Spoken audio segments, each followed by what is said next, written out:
Hello everyone, నమస్తే అండి. అందరూ ఎలా ఉన్నారు? బాగున్నారా? నేను మీ Bhavani. Welcome to my channel Karthika creations. ఇవాళ మన ఛానల్లో గులాబీ పువ్వుల్ని ఎలా చేసుకోవాలో చూపిస్తున్నానండి. వీటిని గులాబీ గుత్తులు అలాగే రోజ్ కుకీస్ అని కూడా అంటారండి. ఈ గులాబీ పువ్వుల్ని చాలా సింపుల్గా క్విక్గా ఎగ్ యూస్ చేయకుండా జస్ట్ 2 ఇంగ్రీడియంట్స్ యూస్ చేసి వీటిని ప్రిపేర్ చేసి చూపిస్తున్నాము. ఈ గులాబీ పూలు చాలా క్రిస్పీగా వస్తాయండి. అలాగే టేస్ట్ కూడా చాలా బాగుంటాయి. అలాగే మనం వీటిని చాలా ఇన్స్టెంట్గా ప్రిపేర్ చేసేసుకోవచ్చు. మరి ఇంక లేట్ చేయకుండా వీటి ప్రాసెస్ చూసేద్దామా? ముందుగా ఒక గిన్నె తీసుకుని ఇందులోకి 2 గ్లాసుల మైదా పిండిని వేసుకోండి. తర్వాత ఇందులోకి 1 గ్లాసు పంచదార పొడిని వేసుకోండి. ఇక్కడ మేము గ్లాస్తో వేసుకుంటున్నాం కాబట్టి 2 గ్లాసుల మైదా పిండికి 1 గ్లాసు పంచదార పొడి వేసుకున్నామండి. మీరు ఎక్కువ క్వాంటిటీలో చేసుకోవాలంటే 1 కేజీ మైదా పిండికి 1/2 కేజీ పంచదార వేసుకోండి. ఈ రెండింటిని బాగా మిక్స్ చేసుకుని కలుపుకోవాలి. అలా మిక్స్ చేసుకున్న తర్వాత ఇప్పుడు ఇందులోకి కొద్దిగా వాటర్ యాడ్ చేసుకుంటూ పిండిలా కలుపుకోవాలండి. ఈ పిండి మరీ గట్టిగా ఉండకూడదు, అలా అని మరీ పలుచగా ఉండకూడదు. గులాబీ పువ్వుల్ని ఒక్కొక్కరు ఒక్కో విధంగా చేస్తూ ఉంటారండి. మేమైతే ఈ 2 ఇంగ్రీడియంట్స్ యూస్ చేసుకున్నాం. చాలా క్రిస్పీగా టేస్టీగా చాలా బాగున్నాయి. అలాగే చాలా ఇన్స్టెంట్గా అయిపోయినాయండి. సో మీరందరూ కూడా ఒకసారి ఇలా ట్రై చేసి ఎలా వచ్చాయో నాతో కమెంట్ సెక్షన్లో షేర్ చేసుకోండి. మనం వాటర్ వేసుకుని మిక్స్ చేసుకున్న తర్వాత పిండి కన్సిస్టెన్సీ అనేది ఈ విధంగా ఉండాలండి. నేను చూపిస్తున్న విధంగా ఫింగర్ డిప్ చేసి చూస్తే ఈ విధంగా అంటుకోవాలి. మరీ గట్టిగా ఉండకూడదు, అలానే మరీ పలుచగా ఉండకూడదు. ఇప్పుడు ఈ పిండిని పక్కన పెట్టుకోండి.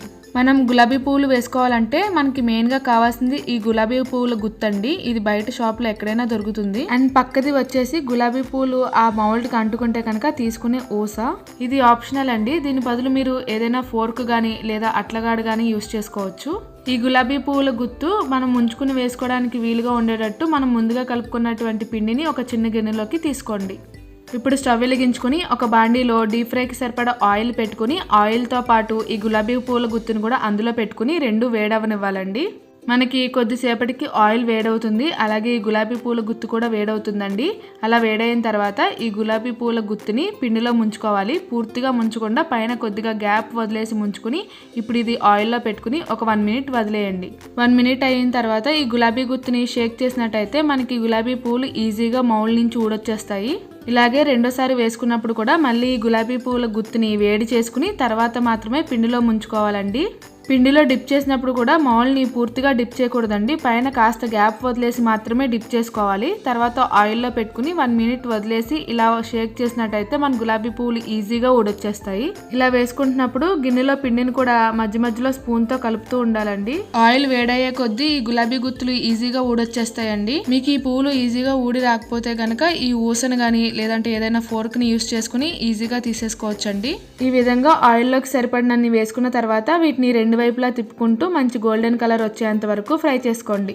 ఈ విధంగా మంచి గోల్డెన్ కలర్ వచ్చిన తర్వాత వీటిని బయటికి తీసేసుకోండి. ఇదే విధంగా గులాబీ పూలు వేసుకున్న ప్రతిసారి ఈ మౌల్ని 2 మినిట్స్ వేడి చేసుకుని వేసుకోవాలండి. మనకి ఈ విధంగా గోల్డెన్ కలర్ వచ్చిన తర్వాత బయటికి తీసేసుకోండి. ఇంకొంచెం డార్క్ కలర్ వచ్చినట్టయితే బయటికి తీసుకున్నాక ఇంకొంచెం బ్రౌన్ కలర్లో అయిపోతాయి. అందుకని లైట్ గోల్డెన్ కలర్ ఉన్నప్పుడే బయటికి తీసేసుకోండి. అంతేనండి, ఎంతో క్రిస్పీగా టేస్టీగా ఉండే గులాబీ పువ్వులు రెడీ. చూసారు కదండి గులాబీ పువ్వులు ఎంత అందంగా వచ్చాయో. వీటిని ఎయిర్ టైట్ బాక్స్లో స్టోర్ చేసుకున్నట్టయితే మనకి 1 మంత్ వరకు ఫ్రెష్గా ఉంటాయి. మరి క్విక్గా అయిపోయే గులాబీ పూలని మీరు కూడా ట్రై చేసి ఎలా ఉన్నాయో కమెంట్ సెక్షన్లో తప్పకుండా షేర్ చేసుకోండి. Thank you friends for watching my video. ఈ వీడియో కనుక మీకు నచ్చినట్టయితే ప్లీజ్ ఒక లైక్ చేసి మీ ఒపీనియన్ని కమెంట్ చేయండి. అలాగే నా ఛానల్ని సబ్స్క్రైబ్ చేయడం మర్చిపోవద్దు. ఈ రెసిపీని మీ ఫ్యామిలీ అండ్ ఫ్రెండ్స్తో షేర్ చేసుకోండి.